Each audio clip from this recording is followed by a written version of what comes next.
जसं की तुम्हाला माहिती काल होती महाशिवरात्री आणि म्हणूनच दरवर्षीप्रमाणे या वर्षी आमच्या गावात लागली होती खूप जास्त मोठी जत्रा आणि जत्रेमध्ये फिरत असताना मला माझे खूप सारे क्यूट फॉलोअर्स भेटले आणि तुम्हा सगळ्यांना भेटून मला खरंच खूप जास्त चांगलं वाटतं मनापासून। दिल तो एकदम गार्डन हो जाता है, पर इससे तो घर चलने नहीं वाला, मुझे काम भी करना पडेगा। काही लोकांना असं वाटतं डेली व्हिडिओ पोस्ट करण्यामध्ये कसली आली आहे मेहनत, पण जो करतो ना त्यालाच माहिती असतं की ही गोष्ट करण्यासाठी यामागे किती एफर्ट्स घ्यावे लागतात। डेली व्हिडिओ शूट करणं, एडिटिंग करणं, त्याची स्क्रिप्ट तयार करणं ही गोष्ट इझी नाहीये गाईस। पण जर यापेक्षा पण कोणती गोष्ट मुश्किल असेल ना तर ती ही रोज काय कंटेंट बनवायचं, अशी कोणती व्हिडिओ बनवायची जी बघून तुम्हाला मजा। आणि आज तर माझं डोकं चालत नव्हतं म्हणून मी गपचूप टीव्ही लावली आणि टीव्ही बघत बसले। त्यानंतर मी व्हिडिओ पण शूट केले आणि त्यानंतर काम करायला लागले। पण जसं की तुम्हाला माहिती मी कोणतंही काम शांत रीतीने करू शकत नाही म्हणून मी टीव्हीला गाणी लावली आणि अशी पागलपंती करायला लागली।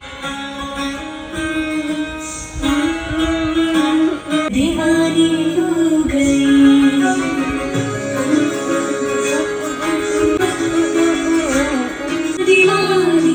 दीवानी हो गई, शोर मेरे इश्क की कहानी हो गई, जो जलने लगी तो डरने की थमी कहानी नजर को कहाँ चली आई, मस्तानी हो गई। फालतूगिरी करून झाल्यानंतर मी झाडू मारायला घेतला आणि तेव्हा मला दिसलं घरात फुलपाखरू आणि जशी मी फुलपाखराची व्हिडिओ काढायला घेतली ना तसा तो इथे जाऊन लपला। आय थिंक फुलपाखराला हे वाला फुलपाखरू अजिबात आवडलेलं नाहीये। आजसाठी इतकंच, भेटूयात उद्याच्या ब्लॉग मध्ये, बाय बाय।